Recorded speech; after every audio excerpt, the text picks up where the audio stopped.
A distillery in York is looking to expand once again after their initial plans were stopped because of town concerns that they were spreading whiskey fungus to neighboring properties. Connor Clement has more on a new plan the distillery hopes will be approved.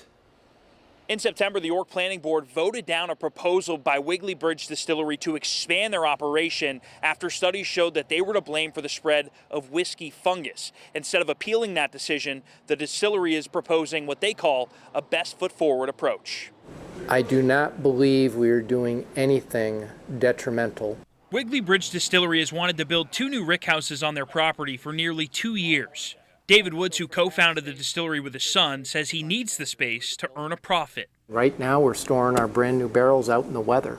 A new proposal would see a kitchen added onto the tasting room and only 1 rickhouse would be built instead of 2. Neighbors who live behind the distillery were critical over initial proposed expansion because they felt the distillery was responsible for whiskey fungus growing on their homes, and expansion would only make it worse. Saying that we are in it for the profit only, that we're putting profit over people, that's just not true.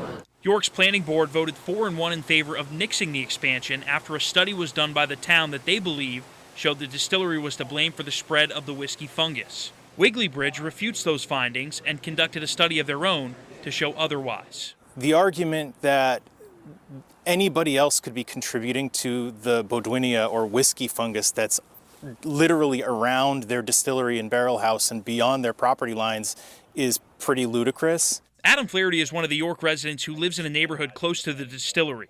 Flaherty opposed the initial expansion plan and says he'll oppose this one as well. All of us are mostly concerned about protecting our property values. Wiggly Bridge expects pushback with a new proposal, but are hopeful for a positive resolution. We want to work with them. We don't want problems. We live and work in this town as well. I'm praying that this new submission, scaled 50% down, will be approved. Wood says they were hoping to bring their expansion plan before the York Planning Board this month, but he says at this point it's likely they won't hear anything until March. Reporting in York, Connor Clement, Maine's Total Coverage.